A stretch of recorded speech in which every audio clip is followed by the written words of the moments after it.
예수님께서 8장 1절에 산으로 내려오셨습니다. 주님께서 하셨던 일들이 병을 고치는 일이었습니다. 오늘 통독을 하는 것은 두 번째 커다란 단락으로 8장 1절부터 시작돼서 11장 1절까지 병을 고치는 치유 사건이 나와 있는 부분입니다. 모두 10가지의 치유 사건이 기록이 되어 있는데요. 중간중간에 말씀이 끼어들어가 있습니다.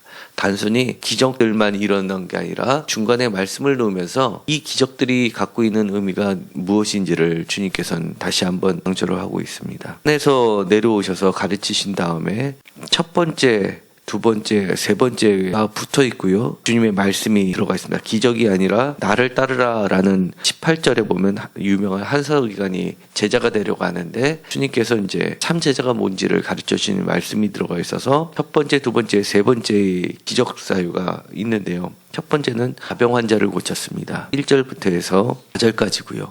두 번째는 오늘 읽었었던 말씀 5절부터 13절까지 해서 이방인의 그것도 종을 구하는 낫게 해주시는 그런 기적이 두 번째로 소개해 있고요. 세 번째는 14절에서 15절까지 해서 여인의 치유 사건이 나와 있습니다. 이것은 처음에 첫 그룹은 굉장히 상징적인 의미가 있는데요. 바로 유대인들이 가장 소외시했던 무리들입니다. 첫 번째 나병 환자, 아예 마을에서도 쫓겨나는 소외된 자죠. 그 다음에 단순히 소외된 것뿐만이 아니라 병에 걸렸다는 것만이 아니라 그를 무척이나 괴롭게 하는 것은 죄인이라고 취급하는 것입니다.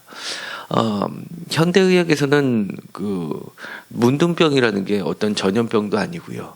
그럼에도 불구하고 내가 이런 질병의 고통 속에 있는데 같이 아파해 주는 게 아니라 너는 죄인이라고 아예 도장까지 찍는 겁니다. 그런 자를 주님께서는 첫 번째로 돌봐주셨습니다. 두 번째는 같이 식사도 할 수 없는 이방인, 그것도 이방인의 하인을 고쳐주시는 사건입니다. 이것은 우리가 기적 치유 사건을 보통 거론할 때 아주 단골로 나옵니다. 왜냐하면 이 10절에 있는 것처럼 예수께서 들으시고 놀라우면서 11절에 가장 큰 믿음이라고 칭찬을 해주는 복음서에 다 기록이 되어 있기 때문에 그렇습니다. 아주 모범적인 사례로 꼽히지만 그것도 이방인, 거기다가 하인입니다. 세 번째 사건은 바로 이방인들이 성전 안에도 들여보내지 않는 여인의 얘기입니다. 이렇게 주님께서는 가장 낮은 자 세 그룹을 치유를 하신 사건입니다. 이 14절과 15절에 있는 여인은요, 그 중에서 이제 베드로의 장모를 고쳐주는 사건인데요. 이 단 두 절의 아주 짤막한 말씀입니다. 사실 저는 오늘 말씀을 전하고자 했었던 부분은 바로 14절, 15절의 단 두 절에 있는 말씀이었습니다. 그런데 그 전에 있었던 유명한 5절과 13절에 있는 백부장의 믿음하고 비교를 해보면 좋을 것 같아서 같이 읽었습니다. 그렇지만 우리가 부각되지 않았던 이 14절 15절의 얘기는 오히려 우리의 모습하고 너무나 닮아 있었던 그런 말씀입니다. 먼저 백부장의 믿음을 한번 볼까요? 첫 번째 5절에 가버나움에 들어가셨을 때 백부장이 주님께 나아옵니다. 우리가 성전에 나오는 것만으로도 주님은 우리의 믿음을 칭찬해 주십니다. 우리가 이렇게 주님을 놀래키는 10절에 있는 것처럼 놀래키는 그런 믿음을 소유하고 있지 않아도 이미 주님께 나온다는 사실, 주님께 우리의 아픔을 간구한다는 그 자체로 마태복음에서는 우리는 믿음이 있다라고 얘기를 해주는 겁니다. 우리가 어려움을 겪었을 때 그냥 잊지 마시고요. 아무리 작은 거라도 주님께 나오십시오. 그러면 주님께서는 이미 고쳐줄 마음의 준비가 되어 있는 겁니다. 왜냐하면 예수님께서는 가버나움으로 들어가시니라고 되어 있습니다. 이미 들어간다는 사실은요, 우리가 저도 오랫동안 20년 동안 10년 동안 직장에서 일했고요. 10년 동안 사업을 했지만 공통적인 거는 그렇습니다. 모든 사람이 이렇습니다. 출장을 가는 게 효과적이냐, 출장 온 사람을 받아들이는 게 효과적이냐 했을 때 오더를 따기 쉬운 거는요.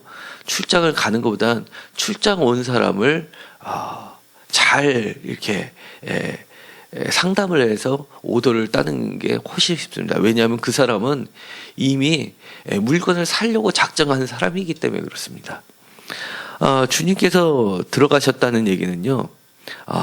그 사람 입장에서는 이미 주님께서 뭔가를 준비하고 오셨다는 것을 상징하고 있기 때문에 그렇습니다. 이미 우리가 그분 때 나아가기 전에 이미 주님께서는 우리한테 이미 오셨다는 겁니다. 그런데 우리는 그거를 아직 깨닫지 못하는 거죠. 주님께 나오는 자가 되시고 또 이미 여러분들은 주님께 나오신 자들입니다. 두 번째는요. 백부장의 믿음은요. 말씀만으로도 치유가 한다고 이렇게 고백하는 자입니다. 이거는 분명 주님을 놀래키는 너무나 훌륭했던 믿음입니다. 그런데 14절에 가면은요, 이 베드로의 장모님은 그런 믿음을 보이지 않습니다. 14절에 보면요, 예수께서 베드로의 집에 들어가셔서 보니까 장모는 열병으로 앓아 누워 있는 것을 보셨다고 했습니다. 장모님은요, 여인은 주님께 나아가지도 못하는 믿음이었습니다. 그리고 간구하는 믿음도 아니었습니다. 다만 주님께서 보고 계십니다. 때로는요, 우리는 주님께 나아가지도 못하고요, 간구하지도 못합니다. 그렇지만 주님은 보고 계신다는 걸 기억하시기 바랍니다. 그리고요, 여기서는 열병으로 표현되어 있는데요, 이미 누워 있다고 되어 있습니다. 그리고요, 주님께서는 고쳐주셨다는 것은 15절에 보면 일어나서 이렇게 되어 있습니다. 누운 거는요, 죽음을 상징하고 일어나는 것은 부활을 상징합니다. 이 똑같은 이야기가 마가복음에도 기록이 되어 있고 누가복음에도 기록이 되어 있는데요. 참고로 보면은요, 말씀을 드리면요, 마가복음에는 이렇게 되어 있습니다. 장소는요, 똑같은데 시점이 어떻게 되냐, 회당으로 되어 있습니다. 누가복음에서도 4장 38절에 회당으로 되어 있습니다. 회당에서 나가서 이렇게 되어 있습니다. 그러니까 시간적 시점은 안식일이라는 겁니다. 여기서는 생략이 되어 있지만요, 그 뒤에 나오는 16절에 점을 맨 사람들이 많이 데리고 나왔다라고 얘기하는 거는 뭐냐면 이것도 안식일을 얘기하고 있는 건데요. 안식일 때는 이동을 못하니까 사람들이 집에 있다가 해가 저무니까 주님께 데리고 나왔던 겁니다. 그러니까 14절은 안식일의 병고침 사건을 얘기하고 있는 겁니다. 그리고요, 또 한 가지는 마가복음에서도 마찬가지로 열병으로 누워 있다고 하는데요. 누가복음에서는 중환열병으로 되어 있습니다. 중환열병이라는 것은 아마 뼈를 깎는 듯한 혼수 상태로 가는 그런 열병을 얘기하는데요. 이것은요, 아마 팔레스타인 지방이기 때문에 말라리아 같은 그런 거를 아마 얘기하는 것 같습니다. 그러니까 말라리아의 특징은 우리가 선교사님들을 통해서 아는 거는 한 일주일 동안 사경을 헤매는 듯한 그런 아주 중한 병이라고 하고, 지금도 현대의학에서는 다 고치지 못하는 아주 무서운 병입니다. 그러니까 이 상태가 거의 죽게 된 상태라는 것을 알 수 있겠죠. 그 다음에 마가복음과 누가복음에서는 공통되게 사람들이 예수님께 요청을 합니다. 낫게 해달라고.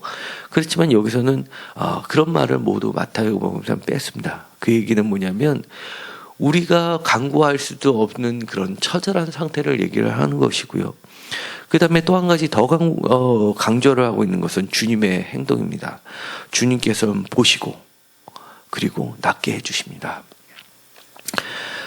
그런 다음에 그 손을 만지셨다고 했습니다.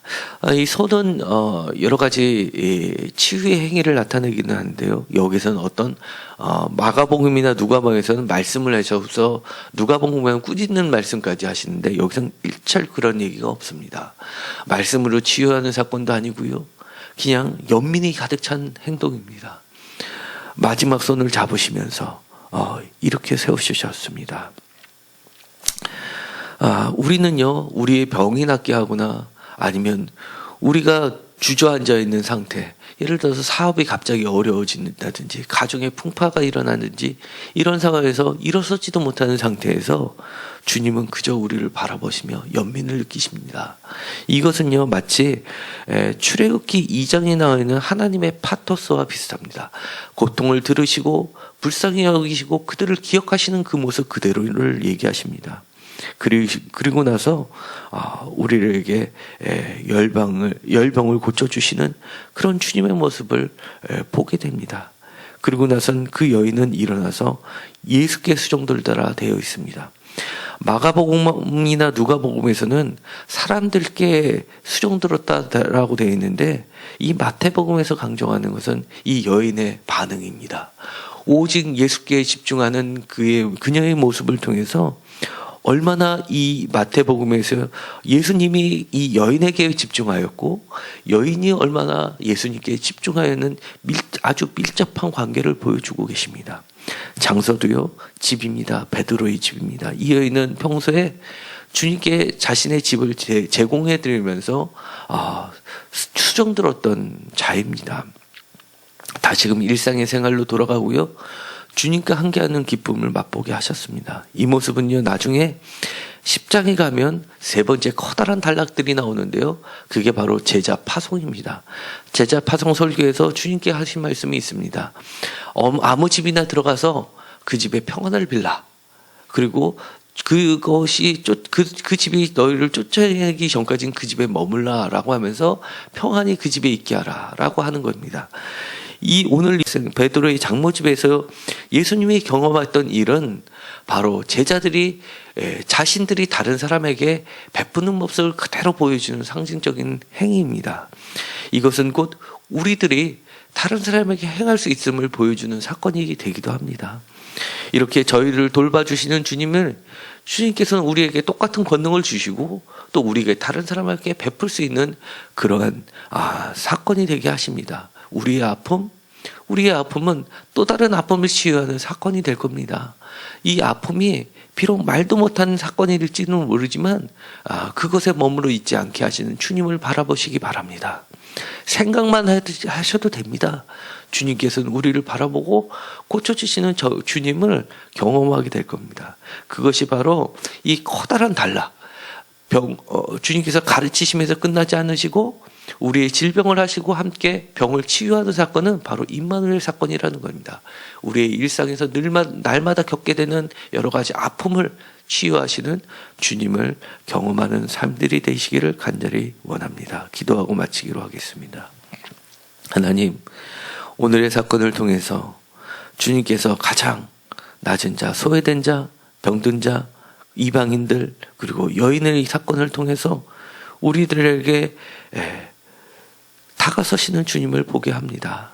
우리가 주님께 백부장처럼 주님을 놀라키는 믿음이 없다 하더라도 주님께서는 이미 우리를 찾아오셔서 우리의 누워있는 것을 이렇게 세우시는 주님을 보게 됩니다. 주님을 기억하게 하시고 주님을 가까이 있게 하시고 주님을 사랑할 수 있게 하여 주옵소서.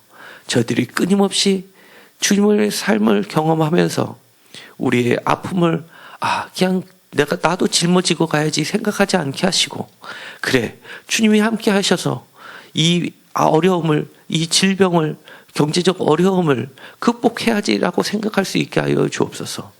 우리들이 날마다 일어나는 기적을 통해서 또 다른 사람들을 치유하는 역사를 우리를 통해서도 일어나게 하여 주옵소서. 예수님의 이름으로 기도드렸습니다. 아멘.